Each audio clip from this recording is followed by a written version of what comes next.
যেসব দর্শক এই মুহূর্তে টেলিভিশন সেটের সামনে বসে দেশের বাইরে এবং দেশে চ্যানেল আই দেখছেন, তাদের সকলকে তৃতীয় মাত্রা দেখবার জন্য সাদর আমন্ত্রণ জানাচ্ছি।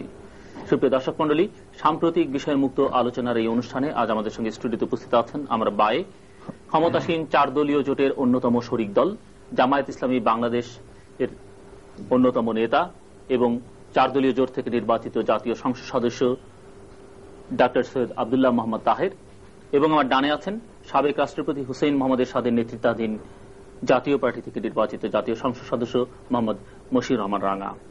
আমি প্রথমেই 4 দলীয় জোট থেকে নির্বাচিত মাননীয় সংসদরা আপনার কাছে জানতে চাইব যে সবাই বলছে জোট সরকার ব্যর্থ। সবাই বলতে আমি বোঝাচ্ছি আপনাদের জোটের বাইরে যারা আছেন তারা সকলেই, সুশীল সমাজের লোকজন বলছে, পত্রপত্রিকার খবরও তাই বলছে, এবং আইন শৃঙ্খলা দুর্নীতি সহ যেসব আপনাদের নির্বাচন অঙ্গীকার ছিল তার কোনোটি আপনারা সেই অর্থে পূরণ করতে পারেননি।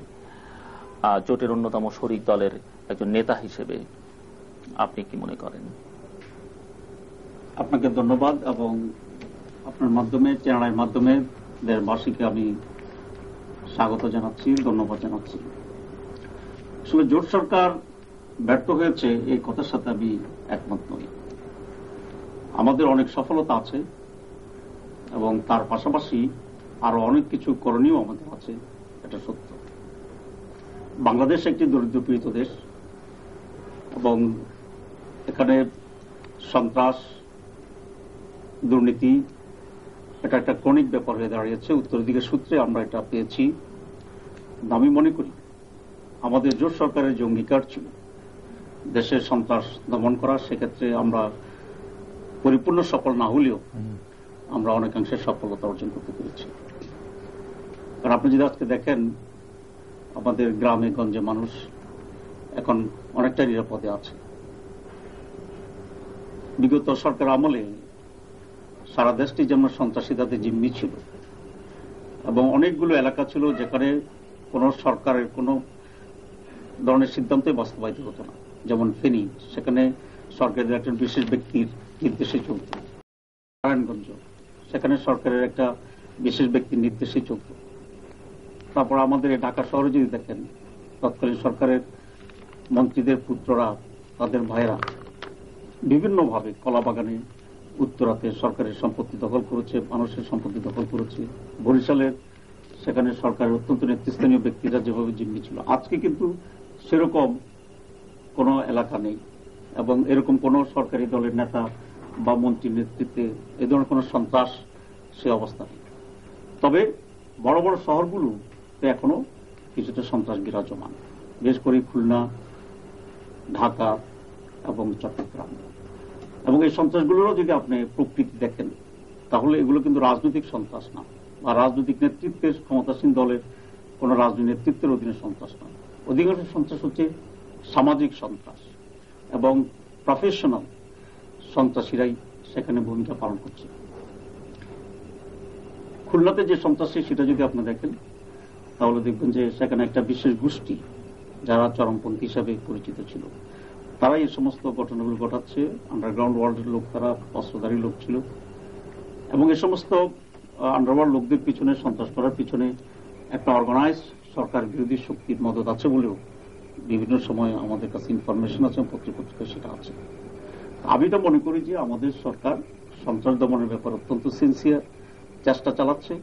বিগত সরকার আর এই সরকার মাঝে সন্ত্রাস দমনের ক্ষেত্রে পার্থক্য হচ্ছে এখানে যে আমাদের সরকারি পৃষ্ঠপোষকতা সেখানে নেই। সন্ত্রাসী যেই হোক আমরা তার ব্যাপারে কঠোরভাবে ব্যবস্থা করছি, কিন্তু বিগত সরকার আমলে সরকারের পৃষ্ঠপোষকতা ছিল এবং তারা পুরস্কৃত হয়েছে দলীয়ভাবে। কিন্তু পৃষ্ঠপোষকতা করুন কিংবা নাই করুন না, সরকারের কাছে একজন নাগরিক, দেশের একজন নাগরিক চাইবে তার জানমালের নিরাপত্তা, এবং সেটি সরকার দেশের সংবিধান অনুযায়ী দিতে বাধ্য। সরকার এটা দায়িত্ব, এতে কোনো সন্দেহ নাই, এবং সেক্ষেত্রে আমরা 100% সফল হয়েছি এটা আমি দাবি করি না। এবং তবে এটা আমি মনে করি যে শুধু সরকারের সিনসিয়ারিটির মাধ্যমেই আমাদের দেশের সন্ত্রাস পুরোপুরি ভাবে দমন করা, এবং একই কথা কিন্তু কেবল সন্ত্রাস নয়, দুর্নীতি, দ্রব্যমূল্য, সন্ত্রাসের ব্যাপারে সরকারকে যেমন সিনসিয়ার হইতে হবে, তেমনি বিরোধী দল, সুশীল সমাজ, সাধারণ মানুষ, সকল শক্তি যদি সম্মিলিতভাবে কমিটেড হয় এবং এক অন্যকে কপারেট করে দল মতের ঊর্ধ্বে উঠে, তখনই সন্ত্রাস সম্পূর্ণভাবে নির্মূল হওয়া সম্ভব। এবং আমি সে আহ্বানটি আমি দেশবাসীর কাছে জানাবো। এবং তবে আমি এটা বলতে পারি যে আমাদের সরকারের ব্যাপারে সিরিয়াস এবং সিনসিয়ার। দুর্নীতির প্রশ্ন যেটা বলছেন, আমি আপনার সাথে একমত যে আমাদের দেশে দুর্নীতি আমার কাছে মনে হয় যেন 1 নম্বর সমস্যা। এবং সন্ত্রাস আর দুর্নীতি দুটো হচ্ছে যমজ ভাইয়ের মতো, টুইন ব্রাদার্স।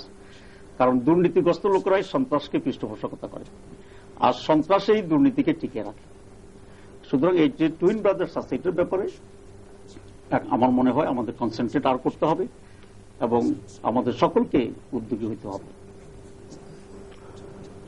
একই প্রশ্ন আপনার কাছে, আপনি কি মনে করেন যে সরকার কি সম্পূর্ণরূপে ব্যর্থ? না, আমরা আগেও বলেছি, আমরা এখনো বলি যে সারা দেশের কয়েকদিনের পেপার পত্রিকায় আমরা যেটা দেখি তাতে মনে হয় যে দেশের অবস্থাটা ভালো নয়। যেমন 7-2-8 সিলেটে আমরা দেখেছি যে 24 লক্ষ টাকা ব্যাংক থেকে লুট হয়ে গেছে। তারপরে জাতীয় বিশ্ববিদ্যালয় আমরা দেখেছি 2 মাসে 394 জন অ্যাডহক ভিত্তিতে নিয়োগ দেওয়া হয়েছে, 100 জন তার মধ্যে ফেনীরই লোক। তারপরে রাজধানীতে বিএনপি এবং আওয়ামী লীগের সরকারি দল এবং বিগত সরকারি দল তাদেরই প্রায় 400 কার্যালয় তাদের আছে এবং এটা অনেক জমি তারা দখল করে আছে। তারপরে আপনার দেখবেন যে এই সরকারের সময় 22 জন পুলিশ নিহত হয়েছে। এই সরকারের সময়, বিগত সরকারের সময় আমি বাদ দিলাম, এই সরকারের সময় 22 জন পুলিশ নিহত হয়েছে। দ্রব্যমূল্য নিয়ে সারা দেশেই একটা বিক্ষুব্ধ জনগণ। দ্রব্যমূল্যের ঊর্ধ্বগতি ক্রমশ বাড়ছে। তারপরে সংসদে দেখবেন, সংসদেও সংসদ সদস্যদের কোরাম হয় না। প্রতিদিনই দেখবেন যে 4:15 সংসদ অধিবেশন, 4:15 মতো মুলতবি হয়, দেখা যায় 4:05-4টায় কোনোদিনই শুরু হয় না। তো এটা নিয়েও একটা জনমনে একটা ক্ষোভ আছে। তারপরে নাটোরে দেখবেন সম্প্রতি একটা নৃশংসতা হয়েছে ওখানে সরকারি দলের, এবং সেখানে সরকারি দলের পক্ষ থেকে একটা আপনার হরতালও করা হয়েছে। তারপরে সব থেকে দুঃখজনক, আমরা কয়েকদিন আগে পত্রিকায় দেখেছি যে ডাচ আদালতে বাংলাদেশের 31 কোটি টাকার একটা জরিমানা করেছে। সফটওয়্যারের একটা তারা এখানে বোধহয় সম্ভবত দেওয়ার কথা ছিল, সেটার একটা দুর্নীতির কারণে তারা বলেছে 31 কোটি টাকা তারা বাংলাদেশের জরিমানা করেছে, এবং না দিলে তারা বাংলাদেশের শিপ বা প্লেন তারা আটক করে রাখবে, এই হুমকিটাও তারা রাষ্ট্রদূতের মাধ্যমে বাংলাদেশকে অলরেডি দিয়ে দিয়েছে। তারপরে বৎসরে 20 লক্ষ মানুষ বেকার হচ্ছে, 20 লক্ষ ছাত্র যারা পাশ করে ইউনিভার্সিটি থেকে পাশ করে বেরোচ্ছে তারা কিন্তু বেকার হচ্ছে। তারপরে জ্বালানি তেলের মূল্য দেখবেন এই সময় রবি মৌসুমে তেলের প্রয়োজন হয় খুব বেশি গ্রাম অঞ্চলে। এটা দেখা যায় লোডশেডিং এর কারণে এই মেশিনগুলো চালাতে হয়, শ্যালো ইঞ্জিনগুলো চালাতে তেল লাগে, তেলের মূল্য বৃদ্ধি পাচ্ছে, সারের মূল্য বৃদ্ধি পাচ্ছে, কীটনাশক পাওয়া যাচ্ছে না। তারপরে আপনার বিচার বিভাগ সম্বন্ধেও মানুষের একটা বিভিন্ন পত্রিকায় কিন্তু আমরা একটা অভিযোগ দেখেছি বিচারকদের বিবরণে। তারপরে একটা মোবাইল ফোনের ব্যাপারে সরকার একটা আড়ি পাতার প্রচেষ্টা করছে। তারপরে আপনার দেখবেন তারপরে মিথ্যা তথ্য দিয়ে পদোন্নতি নেওয়া হচ্ছে, মানে এটা প্রশ্নটার কথা বলছি, মিথ্যা তথ্য দিয়ে পদোন্নতি নেওয়া হচ্ছে। তারপরে সব মিলিয়ে দীর্ঘ আরো আছে একটু দেখলে আপনারা বুঝতে পারবেন। যেমন ওই যে ফাঁসি দ্রুত বিচার আইনের কথা ওনারা বলেন যে আইন করে আইন শৃঙ্খলার উন্নতি হয়েছে, সেখানে দেখা যায় 14 জন আসামি ফাঁসির আসামি। বিগত দিনেও তো জামিনে পেয়েছে, আবারও দেখা যাচ্ছে সম্প্রতি তারা 14 জন আসামি আপনার জামিনে গেছে, এবং এ নিয়ে আপনার সংসদ সদস্য, জনৈক সংসদ সদস্য সংসদে মাননীয় স্পিকারের দৃষ্টি আকর্ষণ করে এর একটা ব্যবস্থা নেওয়ার জন্য উনি বলেছেন। তারপরে আমরা হজ করে আসলো কিছুদিন আগে আমাদের দেশের মানুষজন, সেখানে হজেও একটা দুর্নীতি হয়েছে, এবং সরকারি দলের সদস্যরা মানে ধর্মমন্ত্রীর পদত্যাগ দাবি করেছেন। তারপরে বিশ্ববিদ্যালয়ের শিক্ষকরা দেখবেন যে বিশ্ববিদ্যালয়ের শিক্ষকরা গবেষণার নামে প্রায় মানে অর্ধশত শিক্ষক মানে অনেক টাকা তারা আত্মসাৎ করে বসে আছে। তারপরে দুর্নীতির জন্য আর্থিক ক্ষতি হয়, এটা আমরা বিশ্ব ব্যাংকের একটা সম্প্রতি রিপোর্ট আমরা দেখেছি। দুর্নীতির জন্য বছরে আর্থিক ক্ষতি হয় 27 কোটি টাকা। তারপরে দেখা গেছে 4 বছরে বিশেষ ক্ষমতা আইনে 26,000 মানুষকে গ্রেপ্তার করা হয়েছে। তারপরে আপনার মানে এই ধরনের অবস্থাটা দেশে যখন চলে তখন আমার বলার আর অপেক্ষা রাখে না দেশের সার্বিক অবস্থা ভালো বা আইন শৃঙ্খলার অবস্থা ভালো বা সবকিছু ভালো, এটা কিন্তু বলা যায় না। আপনি তো এই প্রসঙ্গগুলোর জবাব আসলে আগে দিয়েছেন, এখন কি ওনার বক্তব্যের প্রেক্ষিতে আপনার কোনো সংযোজন করবার আছে না আমরা অন্য প্রসঙ্গে যাব? আমার মাননীয় সংসদ সদস্য উনি একটা কথা ওখানে বলেছেন যে বিগত সরকারের সময়, আমি একটু ইন্টারফেয়ার করি, যে বিগত সরকারের সময় উনি বলেছেন যে রাষ্ট্রীয় কিছু পৃষ্ঠপোষকতায় কিছু মানুষের নাম উনি বলেছেন তাদের মাধ্যমে একটা সন্ত্রাস হতো, কিন্তু আমরা তখনও দেখেছি যে আওয়ামী লীগের সময় এদেশে মানুষ খুন হতো 10 জন, কিন্তু এখন খুন হচ্ছে 15 জন। তারপরেও কেউ পৃষ্ঠপোষকতা এর মধ্যে করছে না তা কিন্তু বলা যাবে না, কেননা যারা সন্ত্রাস করে এবং তাদেরকে কেউ না কেউ প্রশ্রয় দেয়, এবং এটা বিরোধী দল প্রশ্রয় থেকে সরকারি দলের প্রশ্রয়টা কিন্তু তারা বেশি মানে প্রশ্রয়টা পায়, এবং পুলিশ তাদেরকে সহযোগিতা করতে তখন বাধ্য হয়, এবং তারা সন্ত্রাস করলে পুলিশ তাদেরকে গ্রেপ্তার করতে পারে না বা গ্রেপ্তার করে না। এই কারণেই কিন্তু বলা যায় যে বিগত দিনে যারা বলেছেন সরকারি পৃষ্ঠপোষকতা না করলেও এখন কিন্তু মানে হচ্ছে না তা কিন্তু নয়, আরো বেশি হচ্ছে, কমেনি, কিন্তু দেশের মানুষ উপকৃত হয়। আমি মনে করি উনি যে সমস্ত তথ্য দিয়েছেন এই তথ্যের সাথে আমি খুব বেশি ডিফার করি না। ডিফার করেন না? না, আমি খুব বেশি ডিফার। ধন্যবাদ। কিন্তু ব্যাপারটা হচ্ছে এই সমস্ত জিনিস আমাদের দেখতে হবে যে এগুলো কি আমাদের সরকারের সময় থেকে শুরু হয়েছে, বা আমাদের সরকারের সময় কি বাড়ছে না কমছে, এটা হচ্ছে আমাদের পয়েন্টস অফ কনসিডারেশন। উনি তো বলছেন যে বাড়ছে না, সেটা আমি বলছি, আসলে বাড়ছে না, আমি সে কথাটাই বলতে চাচ্ছি। আপনি যদি ধরেন বাংলাদেশ স্বাধীন হওয়ার পরে 72 থেকে 75 যে সরকারটি ছিল, সে সময়ে আমাদের এখানে যে সমস্ত সমস্যাগুলো উনি বলেছেন সবগুলোর সমস্যা তখন আসলে বীজটা বপন হয়েছে। যেমন দুর্নীতি তখন জেনারেলাইজ ছিল, এবং তৎকালীন সরকারের যিনি প্রধান ছিলেন উনি দুর্নীতি সম্পর্কে বলছেন যে আমি সারা দেশ পেয়েছে আপনার স্বর্ণের খনি আর আমি পাইছি চোরের খনি। সেখান থেকে এটা শুরু হয়েছে। উনি বলছেন যে 7.5 কোটি মানুষের জন্য 7.5 কোটি কম্বল আসছিল, আমারটা কোথায়? যিনি রাষ্ট্রপ্রধান তিনি তার দলের লোকদের উপরে দুর্নীতি বিস্তৃতি দেখে অবস্থার কথা বলেছিল, এবং আমাদের দেশ সম্পর্কে বলা হয়েছিল যে বটমলেস বাস্কেট, তলাবিহীন ঝুড়ির দেশ, যতই আসে তলাদি সব পড়ে যায়। তাহলে সেই অবস্থাতে দুর্নীতি আমাদের এখানে অবস্থা ছিল। সন্ত্রাসের প্রশ্ন যদি আসে তাহলে সেখানে আমরা দেখছি যে সে সন্ত্রাসের মানে স্টার্টিংটা ছিল ঠিক সেখান থেকে। এর পরবর্তী পর্যায়ে কখনো সন্ত্রাস কিছুটা কমেছে, আবার কিন্তু বাড়া শুরু হয়েছে। দুর্নীতি ক্রমান্বয়ে কিন্তু ইনস্টিটিউশনালাইজড হওয়া শুরু করেছে। এবং আমি বেশি অতীতে না গিয়ে আমাদের সরকার যখন আমরা দায়িত্ব গ্রহণ করি তার পূর্বের সরকারের সময় মোশাররফ সাহেব যেটা বলেছেন যে সন্ত্রাসের প্রশ্নে, তৎকালীন সময়ে যে সন্ত্রাসটা ছিল তার তুলনায় সন্ত্রাস এখন অনেক কম, এতে কোনো সন্দেহ নাই। আমার এলাকা যদি ধরেন, আমার এলাকা 14 গ্রাম, এই 14 গ্রাম এলাকাতে বিগত সরকার আমলে রাজনৈতিক হত্যাকাণ্ড ছিল 8টি, পত্রপত্রিকা রেকর্ড আছে। আমাদের প্রায় 30টি ছেলের পঙ্গুত্ব বরণ করছে সে সময়, কারো হাতের অর্ধেক কেটে গেছে, কারো চোখ নষ্ট হয়ে গেছে। 160টা রাজনৈতিক মামলা ছিল আমাদের বিরুদ্ধে। এখন আমরা আপনাদের বলতে কি জামাত ইসলামী, জাতীয় পার্টি এবং বিএনপি মিলে বিরোধী দলের ভিতরে, এর মাঝে মেজরটা ছিল আমাদের, যেহেতু সেখানে মেজর দল জামাত ইসলামী আমার সাথে কন্টেস্ট ছিল। সেই জন্য আপনি যদি এই 2.5 বছর ধরেন, আমাদের 2 বছর 4 মাস 5 মাস হয়ে গেছে, একটা কোন রাজনৈতিক খুন নেই আলহামদুলিল্লাহ। খুন তো দূরে থাকুক, কোন রাজনৈতিক মারামারি হয়নি। আমি টেলিভিশনে চ্যানেল আইয়ের মাধ্যমে আজকে চ্যালেঞ্জ দিচ্ছি, তারা পারলে বলে জবাব দিই, একটি রাজনৈতিক মারামারি হয়নি, কোন রাজনৈতিক মামলা নেই। আমি রাজনৈতিক প্রসঙ্গটাই এখানে আনলাম।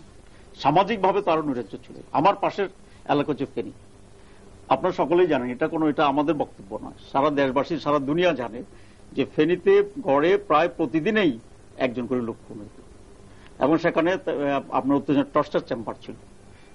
কিন্তু আজকে ফেনীতে সে অবস্থা নেই। এখন আমরা এটা দাবি করি না যে সন্ত্রাসের যত মাত্রা ছিল, বহুমাত্রিক সন্ত্রাস ছিল, খুন ছিল, রাহাজানি ছিল, ওভারনাইট সব শেষ হয়ে যাবে এটা আশা করা যায় না, কারণ মানুষের চরিত্র তো রাতারাতি শেষ হয়ে যায়। কিন্তু আমরা এটা অনেক দূর কমায় নিয়ে আসছি। তারপর আমি এটা মনে করি যে এখনো যেগুলো খুন হচ্ছে, এখনো যে কিছুটা সন্ত্রাস নেই তা নয়, এটা জনমনের কিছুটা অস্বস্তি আছে। তবে আমরা আশা করছি, আমরা চেষ্টা করছি। আর এক্ষেত্রে বিরোধী দলকে সহযোগিতা করতে, বিরোধী দল যদি সন্ত্রাসকে উস্কায় বা একটা খুন দেখে যদি উৎসব করে যে সরকারকে কন্ডেম করার জন্য, তাহলে কিন্তু ঠিক আছে, আমি একটু শেষ করি, সেটা কিন্তু শেষ হবে না। কারণ হচ্ছে দেশের প্রতি কমিটমেন্টের প্রশ্নে কিন্তু সকল নাগরিকেরই আছে, সরকারের যেমনি আছে, রাজনৈতিক দলগুলোর আছে, সামাজিক শক্তিগুলোর আছে। এবং এই ক্ষেত্রে আমার মনে হয় সরকারকে কন্ডেম করার জন্য কিছু না করে আমরা দেশপ্রেমে উদ্বুদ্ধ হয়ে আমরা সকলের নিরাপত্তার কথা ভেবে যদি আমরা করি সেটা এবং উনি বলছেন যেমন বিচার বিভাগের কথাটা আমি এই কথা কিন্তু আমরা শুনেছিলাম, আপনি যেগুলো বলছেন সেগুলো আমি একটু বলতে দেন। যেমন বিচার বিভাগের প্রশ্নে যেটা উনি বলছেন যে খুনিরা সেখানে জামিন পেয়ে যাচ্ছে, এ প্রশ্ন কিন্তু আমাদেরও ওনাদের সাথে। আমরা তো বিচার বিভাগের স্বাধীনতা বিশ্বাস করি, আমরা কিন্তু বিচারকদের বিরুদ্ধে মাথা লাঠি মিছিল কিন্তু আমরা করছি না, কারণ আমরা করে বিচারকদের এই স্বাধীনতা দেওয়া দরকার, আমরা স্বাধীনতা বিশ্বাস করছি। এখন কোন বিচারকেরা যদি একজন খুনের আসামিকে যে কোনো কারণে জামিন দিয়ে দেয়, সে দায় দায়িত্ব কিন্তু সরকার নিতে পারে না। না, এখানে সরকার নিতে পারে না, দুর্নীতি আছে, এখানে একটা দুর্নীতি আছে। তো আপনি বলে গেলে পরে এগুলো আমি আর বলতে পারবো না। এখানে কোনো দুর্নীতি, এখানে একটা দুর্নীতি আছে। এখানে আপনাদের সরকারের পক্ষের অ্যাটর্নি জেনারেল বা আরো অ্যাটর্নি যারা থাকে, অনেক যারা যেমন আমাদের, তারা কিন্তু তাদের যদি আমাদের সরকারের পক্ষ থেকেই তারা কিন্তু বলেন না কোনো সময় আমরা আপত্তি করতেছি। এবং পার্লামেন্টে আপনি দেখছেন যে পার্লামেন্টে আমাদের দলের সদস্যরা এই কথা উঠেছে, গভর্নমেন্ট পিপি যারা থাকেন, কিভাবে আজকে জামিন পেয়ে যাচ্ছে। কিন্তু এই কথা যদি আমরা বেশি বলতে যাই তাহলে আবার প্রশ্ন আসবে যে বিচার বিভাগের স্বাধীনতার উপরে হস্তক্ষেপ করা হচ্ছে। আমরা এটা মনে করি যে বিচার বিভাগ যারা, আমরা তো বিচারের জন্য দ্রুত বিচার আইন করছি এবং আপনি দেখবেন যে অনেকগুলো পেন্ডিং মামলা অতি দ্রুত অল্প সময়ের ভিতরে বিচার হচ্ছে, ফাঁসি হচ্ছে, আমরা ধরতেছি এবং তাদেরকে যাবজ্জীবন কারাদণ্ড ছেড়েও দিচ্ছেন। আমরা ছাড়ছি না, এটা কোর্টের এখতিয়ার। সেখানে কিন্তু আমরা সরকারের বাইরে না, আপনি মোবাইল ফোনের কথা বলেছেন, দেখেন আমাদের আমলে মোবাইল ফোনের বিস্তৃতি এত হয়েছে, আজকে গ্রামের একটা নিবৃত পাড়া গ্রামেও মোবাইল ফোন পড়ছে। শুধু মোবাইল ফোন না, আপনার আমাদের যে আজকে ল্যান্ড ফোন আছে, আপনি দেখেন অধিকাংশ উপজেলাতে ডিজিটাল টেলিফোনের লাইন। এটা যদি টিএনটি থেকে করতেন আমরা খুশি হতাম যে দেশের একটা সম্পদ বৃদ্ধি পাচ্ছে, কিন্তু বাইরের দেশের কোম্পানিকে দিয়ে দিচ্ছে না। এরপরে আপনার মোবাইল ফোনের রেটের ব্যাপারে আমাদের সরকার এটাকে কন্ট্রোল করার জন্য চেষ্টা করছে। উনি অবশ্য মোবাইল ফোনের আড়ি পাতার প্রসঙ্গটি টেনেছেন। আড়ি পাতার প্রশ্নটি এখনো উনি যেটা বলেছেন, আড়ি পাতার এমন কোন উদ্যোগ এখন পাইনি। আমি একটু অন্য এরপরে দ্রুত বিচার ব্যবস্থার কথা আমি বলেছি, আমরা সেটা করেছি এ করার জন্য। আর ইউনিভার্সিটির ব্যাপারে উনি যেটা বলেছেন, এটা ঠিক আছে যে ইউনিভার্সিটির অনেক প্রফেসর বিদেশে গিয়ে এরকম আপনার চলে গেছে।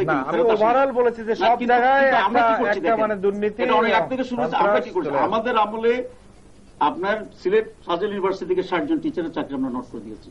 জাহাঙ্গীরনগর ইউনিভার্সিটিতে প্রায় 37 জন শিক্ষকের চাকরি আমরা নোট করে দিয়েছি। এত কিছু স্বীকার করে নিলেন, তারপরে আবার বলতেছেন দেশের অবস্থা ভালো। তাহলে আমি বলছি যে দেশের অবস্থা ভালোর জন্য আমরা চেষ্টা করছি। মাননীয় সংসদ সদস্য, আমি একটু জবাবগুলো দিয়েছেন আপনি। 4 বছরে 26,000 লোক মারা গেছে উনি বলছেন, বিশেষ ক্ষমতা আইনে অ্যারেস্ট হয়েছেন বলছেন। তো এই 4 বছর তো আমাদের সমান, এর ভিতরে 1.5 বছর তো হচ্ছে বিগত সরকার সময়, এবং সেই সময় বেশি হয়েছে। দাবি তো আমাদের, উনি 24,000 বলছে, উনি 24,000 বলছে, কিন্তু আমাদের কত হচ্ছে শেষ 2 বছরে আওয়ামী লীগ 30,000 লোককে অ্যারেস্ট করেছে।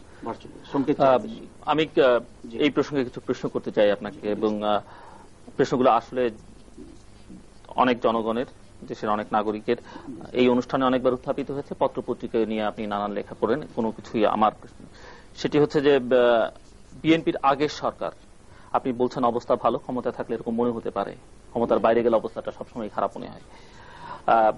91 থেকে 96 সালে যখন বিএনপি সরকার ছিল, এখন বিরোধীরাও বলছে যে তখনকার অবস্থা এর চাইতে অনেক ভালো ছিল, পরিস্থিতি আজকে অনেক খারাপ হয়েছে এবং অব্যবস্থাপনার একটা চূড়ান্ত রূপ দেখা যাচ্ছে। এবং এর জন্য অনেকেই বলছে যে সেই সময় বিএনপি একা ছিল, আজকে আপনারা তাদের সঙ্গে যুক্ত হবার কারণে আপনাদের ভূমিকা খুব ইতিবাচক নয় স্বাধীনতার পূর্ব থেকে আজ অব্দি, যে কারণে বিএনপির এই অবস্থা, এবং আপনারা একটা বিশেষ লক্ষ্য নিয়ে এই সরকারের উপরে এক ধরনের প্রভাব বিস্তার করবার চেষ্টা করছেন। আসলে এই অভিযোগটি খুব জেনারেল লোকরা বলে, এটা আমার মনে করি না, কারণ আমরা তো জনগণের সাথে কথা বলি, জনগণের সাথে আছি এবং অল ক্রস সেকশনের পিপলের সাথে আমাদের ইন্টারাকশন আছে। আমি মনে করি যে লোকেরা এটা স্বীকার করে এবং এটা জানে যে আমাদের দলের, যেহেতু আপনি দলের প্রশ্ন আসছেন এই জন্য আমি দলীয়ভাবে বলছি, কিন্তু আমরা জোটকে রিপ্রেজেন্ট করি, এতে কোনো সন্দেহ নেই যে আমাদের দলের যে 2জন মন্ত্রী আছে, আপনি জনগণ বলবেন যে সেই 2টা মিনিস্ট্রিতে তাদের স্বচ্ছতার ব্যাপারে কোনো প্রশ্ন আজ পর্যন্ত উঠাতে পারেনি, এবং আমাদের যে সমস্ত এমপিরা আছে তাদের স্বচ্ছতার ব্যাপারে আপনি বলতে পারেন প্রশ্ন উঠেছে কিন্তু টেকেনি, শেষ পর্যন্ত টেকেনি, প্রশ্ন উঠেছে এখন পর্যন্ত আর কি সেই অর্থে প্রকাশিত হয়নি। স্বচ্ছতার ব্যাপারে সেক্ষেত্রে এখনো পর্যন্ত কোনো কিছু প্রমাণিত হয়নি।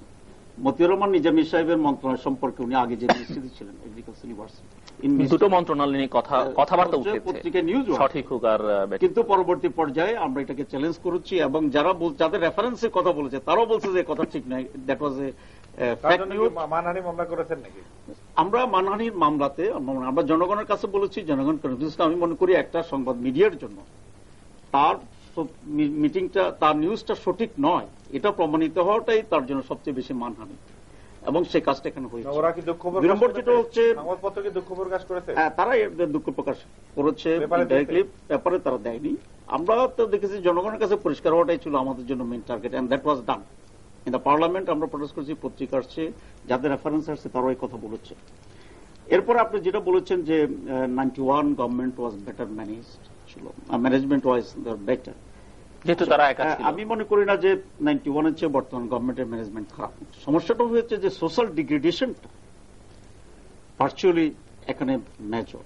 2 নম্বর হচ্ছে আমাদের আগে যে সরকার ছিল সে সময় সোশ্যাল ফ্যাব্রিকটাকে, মোরাল ফ্যাব্রিকটাকে তারা এমন ভাবে নষ্ট করে দিয়েছিল যে এগুলাকে আপনার আবার মেন্ড করা, করে এটাকে আবার সঠিক জায়গায় নিয়ে আসাটা it's a herculean task, it's a big task, and we have been doing that. আপনি দেখেন আওয়ামী লীগের পিরিয়ডটাতে তারা কত হাজার কোটি টাকা লুটপাট করেছে, কত লোককে খুন করেছে। এটা হচ্ছে বড় ইম্পর্টেন্ট হচ্ছে যে সোশ্যাল যে নর্মস ছিল সেটাকে তারা ডিসঅর্ডারে নিয়ে দুর্নীতিটা তো আওয়ামী লীগের আমরা আওয়ামী লীগ যাওয়ার পরে জানলাম, আমরা বিএনপি যাওয়ার পরে ডিসঅর্ডারে আমরা নিয়ে গেছি কত দুর্নীতি করেছে। ন্যাচারালি যদি যাওয়ার পরে আওয়ামী লীগ যাওয়ার পরে এটা জানতে পারলাম, তার আগে কিন্তু পারিনি জানতে। আসলে আমরা যাওয়ার পরে জানতে পারছি, যখন আবার বিএনপি সরকার যাবে তখন আমরা আবার দেখতে পারবো যে আবার কত আবার কি রকম, তখনই আমরা জানতে পেরেছি। এরপরে গভর্নমেন্ট যদি দুর্নীতি করে, কেউ দুর্নীতি করে, সেটা জনগণ অবভিয়াসলি সেটাকে দেখবে। তার মানে আপনি কি স্বীকার করতে চাইছেন না যে যা কিছু অব্যবস্থাপনা তার জন্য জামায়াত ইসলামী বাংলাদেশের ক্ষমতার অংশীদার হওয়ার বরং আমরা পজিটিভ কন্ট্রিবিউট করছি? কারণ হচ্ছে যেমন ধরুন এই যে এখানে দুইটা পোর্শন আপনি দেখেন, যেমন আমরা দুইটা মিনিস্ট্রিতে আমরা ওই দুইটাতে directly we are responsible for that, এবং that's really manifestation of our management directly. আর বাকিটা হচ্ছে in the government we have our indirect involvement. ঠিক আছে, আমরা দুইটা মিনিস্ট্রিতে এবং 3টা মিনিস্ট্রি বলবো, আমাদের একজন মন্ত্রী 2টা মন্ত্রণালয় ঘুরে আসছেন, এবং এই 3টা মিনিস্ট্রি যখন ওরা দায়িত্ব ছিলেন তাদের ম্যানেজমেন্টও, সেখানকার অফিসার যারা আছে, সেখানকার স্টাফ যারা আছে এবং যারা খুব ক্লোজলি অবজার্ভ করছেন, তাদের ইমপ্রেশন হচ্ছে দ্যাট আর বেটার ম্যানেজড। আমি বলতে চাই না যে দ্যাট ইজ টোটালি। যেমন ধরুন আমি একটু উদাহরণ বলি, দুই নম্বর হচ্ছে সরকারের ভিতরে আমাদের যে পার্টনারশিপটা আছে, আমরা চেষ্টা করছি প্রপারলি আমাদের কন্ট্রিবিউশনটা রাখার জন্য, নাম্বার 1। নাম্বার 2 যে as a whole 91 government and 2001 গভর্নমেন্টের আপনি যে প্রমাণটা করেছেন, সেক্ষেত্রে আমি বলেছি 91 হচ্ছে 2001 সালের গভর্নমেন্টের ম্যানেজমেন্ট উইক, এটা আমি মনে করি না। কিন্তু সমস্যাটা যেটাকে এসে আমরা ফেস করেছি, that was bigger. Social norms was totally distorted, people's character এবং moral position degradation was very deep. এবং সে অবস্থাতে আপনি দেখেন যে শিক্ষা ব্যবস্থা ছিল না কিছু, নকল নকল নকল, নকলের মহোৎসব, that was the headline in the news papers. যে দেশের ছাত্ররা নকলের মহোৎসব করে, ইউথ, সে দেশের আর কি থাকে বলে, সেটাকে আমরা লাইন আপ করছি। এটা কেউ আমাদের শত্রু যারা, শিক্ষা ব্যবস্থাটা কি সঠিক বলছেন? না না, আমি এটা শিক্ষা ব্যবস্থা অবশ্যই আমি সঠিক বলছি না, উই নিড মোর রিফর্ম। নকলটাকে আমরা রোধ করেছি, এতে কেউ অস্বীকার করতে পারবে না। এটা তো আপনার দায়িত্ব, এটা তো আপনার দায়িত্ব ছিল, দায়িত্ব আমরা করছি, দায়িত্ব পালন করতে পারেন ক্রেডিটের ব্যাপার। কিন্তু যেমন ধরুন এই যে সাম্প্রতিককালে সবচেয়ে আলোচিত একটি ঘটনা, যে ঢাকা বিশ্ববিদ্যালয়ের একজন শিক্ষক মুক্ত চিন্তার চর্চা করেন ডক্টর হুমায়ুন আজাদ সাহেব, এই যে ওনাকে হত্যা করবার যে প্রয়াসটি নেওয়া হয়েছে, এটিকে প্রধান বিরোধী দল সহ সকলেই বলছে যে তাদের কথাবার্তা যে ইঙ্গিত পাওয়া যায় তার সঙ্গে আপনাদের একটা সম্পর্ক লক্ষ্য করা যায়, অন্তত বিশ্ববিদ্যালয়ে যে আন্দোলন হচ্ছে অন্য জায়গায়। তো এভাবেই আপনারা কি মানে সরকারের ডক্টর হুমায়ুন আজাদের উপরে যে হামলা হয়েছে এটাকে আমরা নিন্দা জানাই, এবং এটা আমাদের দলীয়ভাবেই আমরা এটা বলেছি, আমরা স্টেটমেন্ট করেছি। দুর্ভাগ্য হচ্ছে আমরা দলীয়ভাবে জামাত ইসলাম, ইসলামী ছাত্র শিবির এ ধরনের কোন আচরণে আমরা বিশ্বাস করি। কিন্তু যেটি বলা হয় যে, কিন্তু দুর্ভাগ্যজনক হচ্ছে এই যে ঢাকা বিশ্ববিদ্যালয়ের প্রাক্তন উপাচার্য তিনি ঘটনার পরে বলে ফেলেন এর সাথে জামাত ইসলামী জড়িত। এর মানে এই বোঝায় যে হত্যাকাণ্ড বা আঘাত করার সময় উনি পাশে দাঁড়িয়েছিলেন এবং উনি দেখছেন। তাহলে উনি যদি পাশে দাঁড়িয়ে দেখেন যে জামাত ইসলামী লোকেরাই এটা আঘাত করছে, তাহলে তো আমি এটাও বলতে পারি যে উনি পাশে দাঁড়িয়ে কাজটা উনি করছেন, কিন্তু দায়িত্বটা জামাতের উপর চাপাই দিয়েছে। এবং আমরা এটা মনে করছি, না এটা আমার মনে হয় আরেকটু আপনি বলতে পারেন যে আমরা যেটা টেলিভিশনে দেখেছি, একজন বাচ্চা যখন বলেছে যে দুজন দাঁড়িয়ালা মানুষ এর মধ্যে মানে তারাই এটা কুপিয়েছে, ওনাকে মেরেছে, তখনই মনে হয় অনেকেরই সন্দেহ হয়েছে যে জামাত ইসলাম বোধহয় বাচ্চাকে ম্যানেজ করে নিয়ে আসছে কিনা আমি দেখি না, এটা যদি হয় বাচ্চাকে ম্যানেজ করে নিয়ে আসতে পারে। এক দুই নম্বর হচ্ছে দাড়িওয়ালা লোক আজকে শুধু জামাত ইসলামী করে না, আপনি যদি আব্দুল সামাদ আজহার সাহেবকে দেখেন তাহলে ওনাকেও বড় জামাত ইসলামী নেতা মনে। কিন্তু যে কারণে মানে আক্রমণটা যেভাবে যে পন্থায় করা হয়েছে, আমরা আমি এটা মনে করি যে আক্রমণটার পিছনে ভার্চুয়ালি যারা জামাত ইসলামীকে দায়ী করছে তাদের একটা হাত থাকতে পারে। কারণ হচ্ছে দুই তিনটা কারণে। এক হচ্ছে তারা সরকার বিরোধী আন্দোলনটাকে চাঙ্গা করার জন্য এটা একটা মওকা হিসাবে ইউজ করছে। এরপরে জামাত ইসলামী সম্পর্কে বিভ্রান্তি সৃষ্টি করার জন্য তারা এ ধরনের একটা আঘাত করছে। তাদের এই রকম হিস্ট্রি আছে। কিন্তু মাননীয় সংসদ সদস্য, এই আলোচনাটা যেমন সাধারণের মনে এই কারণে আসছে যে আপনি যাদের প্রতি ইঙ্গিত করছেন তারা হয়তো কাউকে হত্যা করলে বা সেরকম চেষ্টা নিলে হয়তো বোমা মারতেন, গুলি করতেন, এখানেও বোমার ঘটনাটি ঘটেছে। কিন্তু তার আগে যেভাবে চাপাতি দিয়ে করা হয়েছে, আপনি একসময় ইসলামী ছাত্র শিবিরের নেতা ছিলেন এবং ইসলামী ছাত্র শিবিরের সঙ্গে বাংলাদেশের অন্যান্য ছাত্র সংগঠনগুলোর যত লড়াই হয়েছে সবগুলোতে লড়াই বা ধরেন যেসব মুখোমুখি সংঘর্ষ হয়েছে এবং তার পরবর্তী পর্যায়ে যেসব ঘটনা ঘটেছে তাতে এই ধরনের অস্ত্রের ব্যবহার কথা পত্রপত্রিকায় নানা সময় প্রকাশিত হয়েছিল এবং এই অভিযোগগুলো আপনাদের বিরুদ্ধে সবচেয়ে বেশি যে সবাই সন্ত্রাস করেন, সব দলেরই অভিযোগ আছে, সব দলের এই যে হাত কেটে দেয়া, রক কেটে দেয়া, এগুলো কিন্তু আপনাদের বিরুদ্ধে সবচেয়ে বেশি, যে কারণে মনে হয়েছে যে এই ঘটনাটি। আপনি ঠিকই বলেছেন যে আমাদের বিরুদ্ধে অভিযোগটা বেশি, কিন্তু আমাদের বিরুদ্ধে অভিযোগটা করে কারা? অভিযোগটা তারাই করে যারা আইডিওলজিক্যালি আমাদের বিরুদ্ধে এবং এই সমস্ত ঘটনা ঘটায়। দেখেন আপনি উদিসির যখন বোমা হামলা হলো তারা সরকার থেকে বলে দিল যে জামাত ইসলামীরা করছে, কিন্তু তারা 5 বছর সরকার থেকে এটা প্রমাণ করতে পারে নাই। এখন প্রমাণিত হচ্ছে এর পিছনে তারাই দায়ী। এরপরে আপনার রমনা বটমূলে যে হামলাটা হলো, হামলার পরপরে তারা বলে দিল এটা জামাত ইসলামী মুখস্থ করে। এখন প্রমাণিত হচ্ছে যে হামলার পিছনে তৎকালীন সরকারের দায়ী ছিল। ইসলামী ছাত্র শিবিরের ব্যাপারে আমি যদি বলি, আপনি বলছেন আমি সেন্ট্রাল প্রেসিডেন্ট ছিলাম, সুতরাং আইনো। এখন আরেকটা অভিযোগ আমি সংযোজন করি, সেটা হলো যে আপনার হযরত শাহজালাল রাদিয়াল্লাহু আনহু মাজারে সিলেটে, এখানেও মানুষের ধারণা যে বোমা হয়েছে এটাতে জামাত ইসলামী করছে, কিন্তু জামাত ইসলাম তো পীরবাদে বিশ্বাস করে না। না, আমরা বিশ্বাস করি, আমরা পীরবাদে আমরা বিশ্বাস করি না। জাতীয় সংসদে আমরা বোমা হামলাতে বিশ্বাস করি না। এই ব্যাপারে ঠিক আছে। সিলেটের ঘটনা এবং ডক্টর হুমায়ুন আজাদের উপর এই আক্রমণের ঘটনার আগেই কিন্তু জাতীয় সংসদে আপনারা কথাবার্তা বলেছেন এসব প্রসঙ্গ নিয়ে। আমরা তারপরের আমরা সঠিক কথাটা কোনো যোগসূত্র নাই। আমরা যেহেতু সঠিক কথাটা বলেছি সেটাকে একটা চান্স হিসাবে আমাদের বিরুদ্ধে নিয়ে এই ঘটনা ঘটে দিয়েছে, যে তারা বলছে যেহেতু আমরা ইসলাম বিরোধী বক্তব্যের প্রটেস্ট করছি, সুতরাং এই মুহূর্তে মারলে ঘটনাটা আমাদের উপর চাপিয়ে দেওয়া যাবে, এই চান্সটা নিয়ে হুমায়ুন আজাদের কাছের লোকেরাই তাকে হামলা করছে বলে আমাদের ধারণা। কারণ জামাত ইসলাম ইসলামী ছাত্র শিবির হিস্ট্রিতে এ ধরনের কাগর উপর হামলা করার কোন ঘটনা নেই। আপনি যে প্রসঙ্গটা বলছেন, আমরা কখনোই আমরা যতটুকু আমাদের সাথে সংঘাত হয়েছে আমাদের সাথে অবশ্যই আমাদের এগুলো নিয়ে আপনাদের বিরুদ্ধে কখনো অভিযোগ মামলা এগুলো হয়নি? মামলা অভিযোগ 100 বার হয়েছে, শাস্তি হয়নি। আমাদের কোথাও এটা প্রচার প্রসার করতে পারে নাই।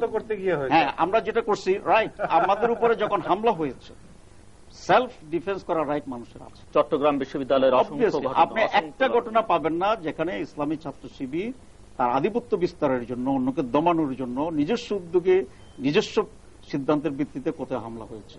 যেমন আমার বাড়িতে হামলা হয়েছে। আচ্ছা, আমার বাড়িতে যদি কেউ হামলা হয়, আমার বাড়িতে প্রোটেকশন দেওয়ার রাইট আমার আছে কিনা, নাকি আছে নাই?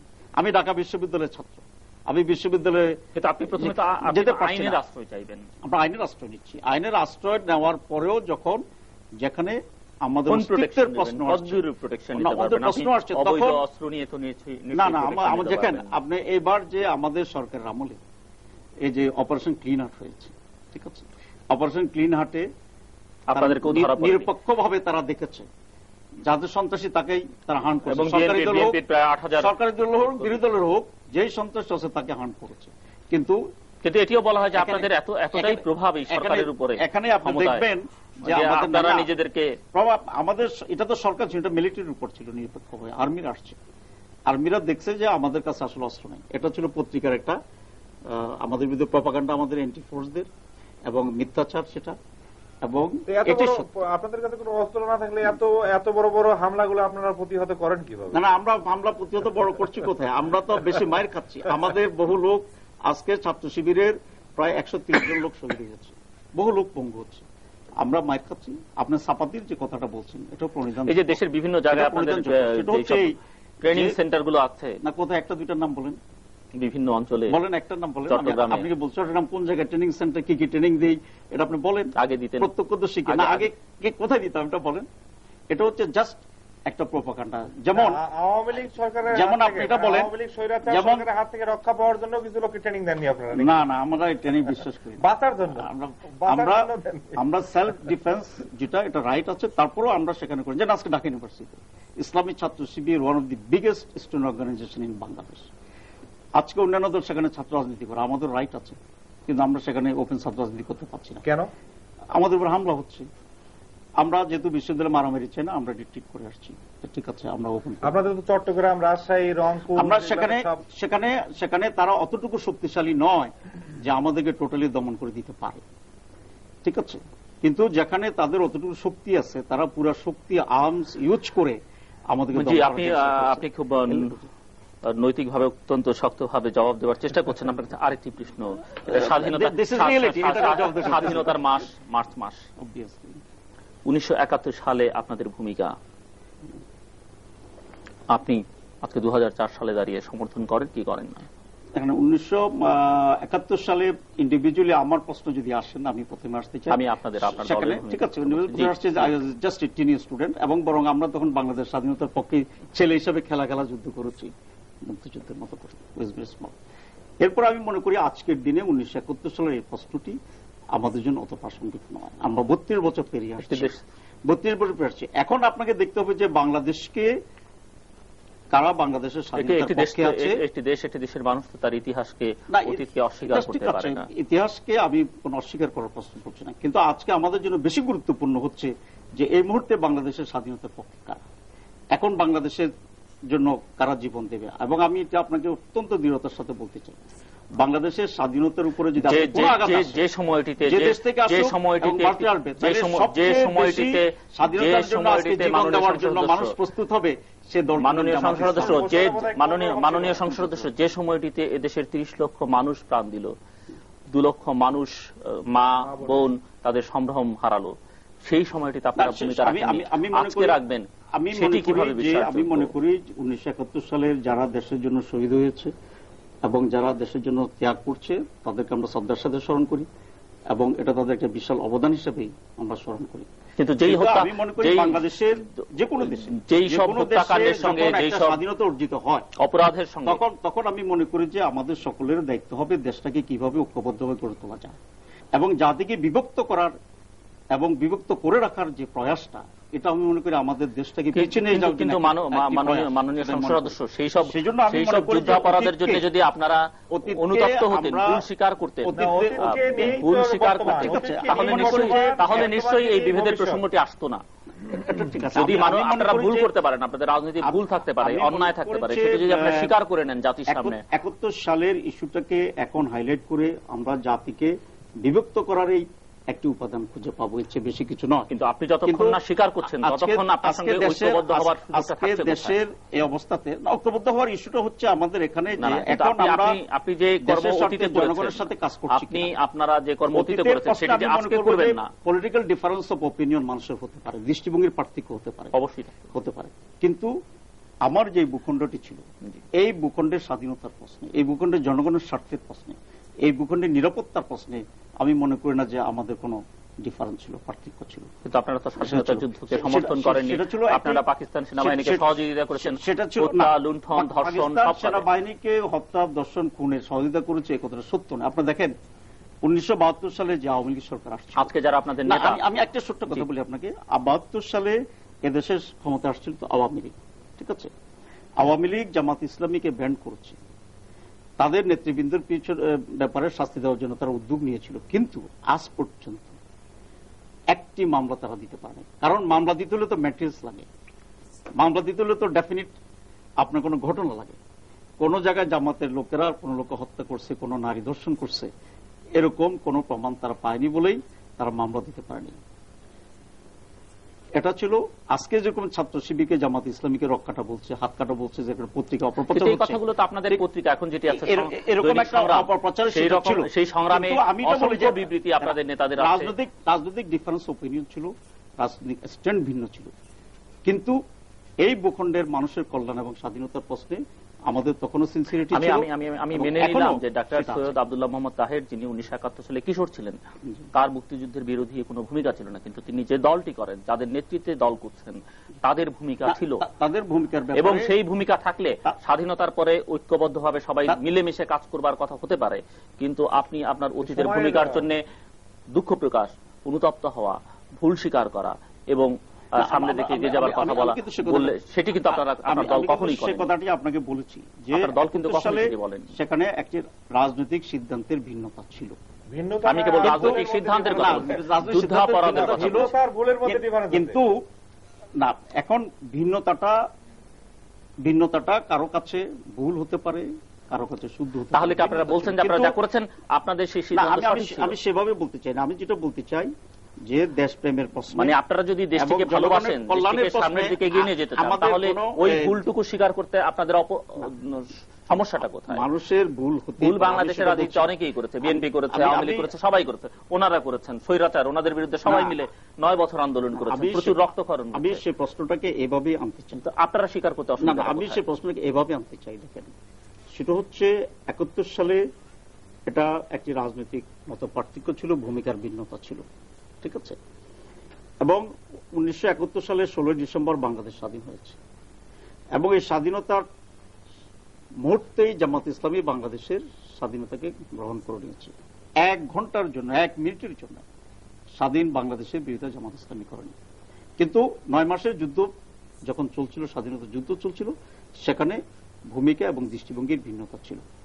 2 নম্বর আমি যেটা বলতে চাই সেটা হচ্ছে, স্বাধীনতার 32 বছর পরে যদি যে কোনো ব্যক্তির বা যে কোনো সংগঠনের যদি দেশের প্রতি অ্যাফিলিয়েশন তারা ডিক্লেয়ার করে এবং দেশের স্বাধীনতা তারা বিশ্বাস করে, দেশের কল্যাণে যদি তারা কাজ করে, দেশের স্বাধীনতা রক্ষার জন্য তারা যদি ভূমিকা নেয়, তখন এই ইস্যুটাকে নিয়ে জাতিকে বিভক্ত করা আমাদের জন্য কোনো কল্যাণের ইস্যু নয়। একজন সৎ মানুষ কি করবে? আপনি একজন সৎ মানুষ, আপনি এটা বলতে পারেন, কারণ আমি যদি মনে করি যে আমার রাজনীতি পরাজিত হয়েছে, আপনার রাজনীতি বিজয় হয়েছে, তারপরে যদি আপনার বিজয়ী রাজনীতির সেই ফসলকে আমি গ্রহণ করে সেটাকে মেনে নিয়ে এবং সেটাকে বৃদ্ধি করার জন্য যে লক্ষ্যর জন্য আমরা দেশের স্বাধীনতা যুদ্ধ করেছিলাম, একটি স্বাধীন বাংলাদেশ, এদেশের নিরাপত্তা, জনগণের উন্নতি, ইকোনমিক, আইডিওলজিক্যাল সবটা, এটাকে গ্রহণ করে কেউ যদি পজিটিভলি কাজ করে, তো তখন তো আপনার এই ডিফারেন্সটাকে টিকে রাখা। কিন্তু যতক্ষণ আপনি ভুল স্বীকার না করছেন, ততক্ষণ কি আমার কাছে মনে হতে পারে না যে আপনি আমাকে পিছনে নিয়ে যেতে চাইছেন? যে কোনো সময় সুযোগ পেলে আপনি পিছনে নিয়ে যাবেন। আমি মনে করি যে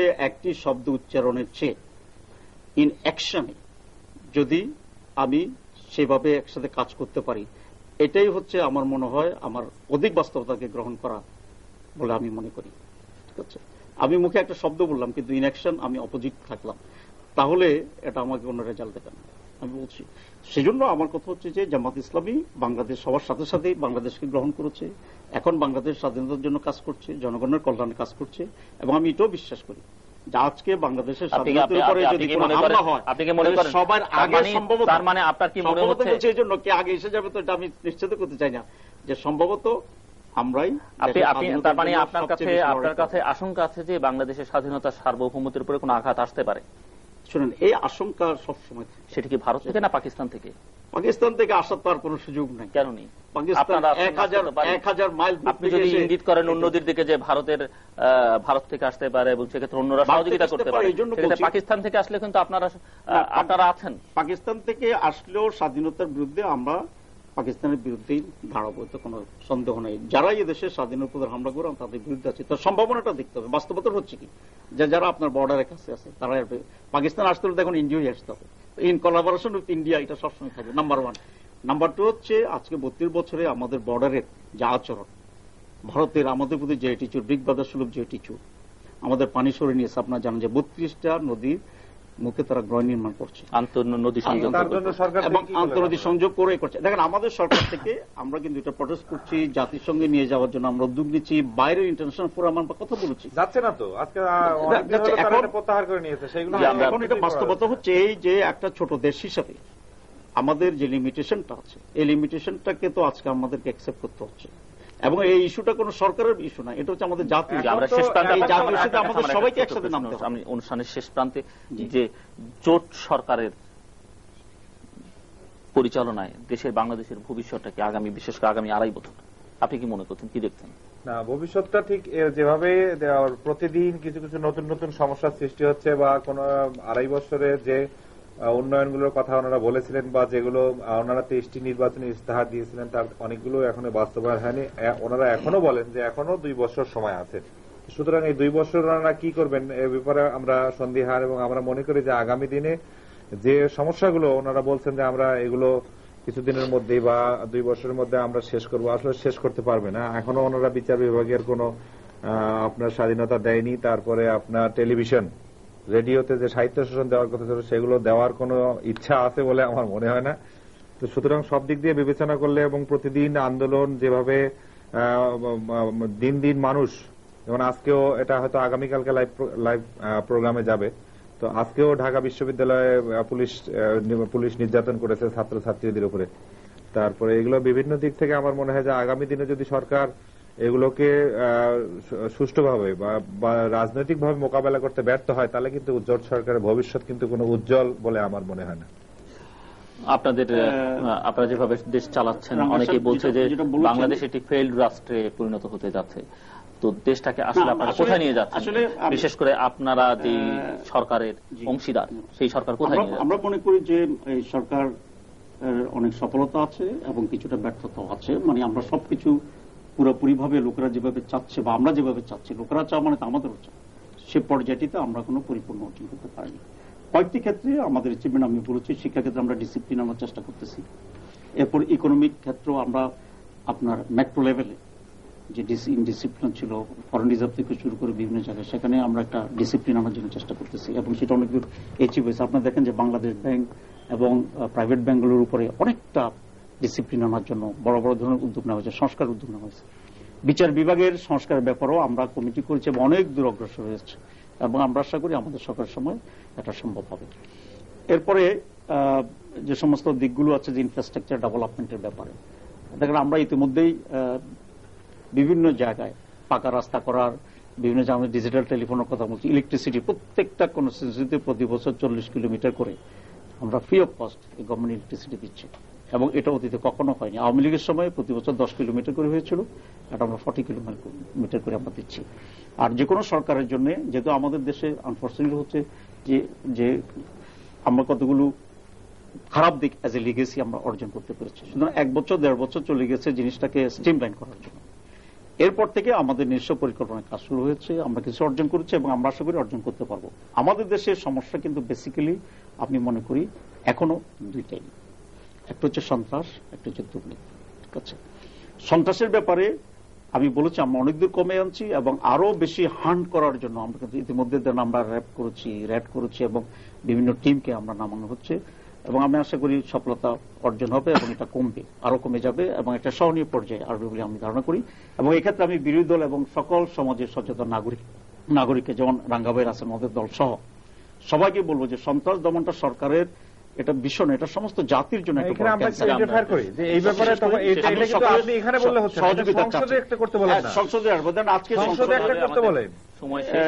সংসদকেও আমি আজকে কথা বলেছি। দেখেন সংসদ এটা নিয়ে আলোচনা হোক কিভাবে সন্ত্রাস বন্ধ করবে, সেটা তো আলোচনা আপনারা নিয়ে আসেন। আমি মনে করি সংসদে আলোচনা হওয়া উচিত। এটা কোন এককভাবে আমাদের, যেমন আজকে ইউনিভার্সিটি যেটা আপনারা বলছেন, আমি মনে করি যে পুলিশকেও আরেস্টেন হওয়া দরকার আরো, আর ছাত্রছাত্রীদেরকেও রেশনাল হইতে হবে। কারণ ছাত্রছাত্রীরা যদি মিছিল টিছিল করে ভাঙচুর দিকে চলে যায়, পুলিশের উপর হামলা করে, তাহলে সেটাও একটা কিন্তু একটা আনকন্ট্রোল সিচুয়েশন থেকে গভর্নমেন্ট চলে যেতে পারে। আমি শেষ করছি। দুই পক্ষকে এগিয়ে আসতে হবে। আপনারা যারা তৃতীয় মাত্রা দেখছেন, তৃতীয় মাত্রা সম্পর্কিত যে কোনো মতামত জানিয়ে আমাদের লিখতে পারেন। আমাদের লিখবার ঠিকানা হচ্ছে পরিচালক, Tritiyo Matra, channel I, GPO box 2433, Dhaka 1000। আমাদের ইমেল করতে পারেন এই অ্যাড্রেসে imatra@ccn-media.com। আপনাদের মতামত নিয়ে আমাদের অনুষ্ঠান তৃতীয় মাত্রা আপনি এখন প্রচারিত হচ্ছে প্রতি শুক্রবার বাংলাদেশ সময় বিকেল 3:30 এবং রাত 2টায়। আশা করব সেই অনুষ্ঠানটি আপনারা নিয়মিত দেখবেন, যেমন দেখছেন তৃতীয় মাত্রা প্রতিদিন। মাননীয় সংসদ সদস্যবৃন্দ, আলোচনা অংশ নেওয়ার জন্য আপনাদের দুজনকে অসংখ্য ধন্যবাদ। দর্শক মণ্ডলী, আজকের আলোচনায় অনেকগুলো প্রসঙ্গ স্থান পেয়েছে। তার মধ্যে সন্ত্রাসের প্রসঙ্গে এসেছে 4 দলীয় জোটের অন্যতম নেতা, জামায়াত ইসলামী থেকে নির্বাচিত সংসদ সদস্য। উনি বলেছেন যে আগের মতো বর্তমান সরকার সন্ত্রাসীদের কোনো আশ্রয় প্রশ্রয় দিচ্ছে না, কিন্তু কে আশ্রয় প্রশ্রয় দিল সেটি বিবেচ্য বিষয় নয়। সাধারণ মানুষের কাছে বিবেচ্য বিষয় হচ্ছে তার জানমালের নিরাপত্তা আছে কিনা, এবং সেটি দেবার দায়িত্ব কিন্তু প্রধানত সরকারেরই।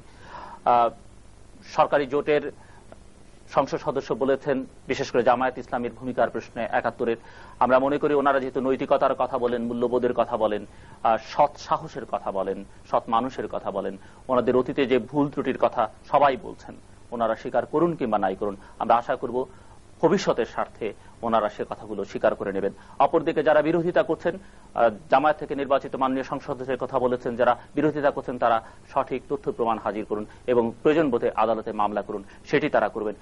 আবার আমরা বলছি যে এই অনুষ্ঠানে আমরা জামায়াত ইসলামী বাংলাদেশের সম্মানিত সংসদ সদস্যদেরকে বারবার আমন্ত্রণ জানাচ্ছি এবং ওনারা আসতে সম্মত আছেন, কিন্তু ওনাদের সঙ্গে বসবার ব্যাপারে অন্যদের যে আপত্তি, আমাদের মনে হয় সেই আপত্তির জায়গা বা সময় এখন আর নেই। কাজেই মুখোমুখি বসে বিষয়গুলো সমাধান হওয়া জরুরি। আমরা সাধুবাদ জানাই যে জাতীয় পার্টি থেকে নির্বাচিত সংসদ সদস্য মশিউর রহমান রাঙা এ বিষয়ে সম্মত হয়েছেন, সেজন্য তাকে আমরা সাধুবাদ জানাই। দর্শক মণ্ডলী, আমাদের সঙ্গে থাকবার জন্য আপনাদের অসংখ্য ধন্যবাদ। আপনাদের সকলের সঙ্গে আবার দেখা হবে আগামীকাল এই সময়। ততক্ষণ আপনারা ভালো থাকুন, সুন্দর থাকুন, সুখে থাকুন এবং সুস্থ থাকুন।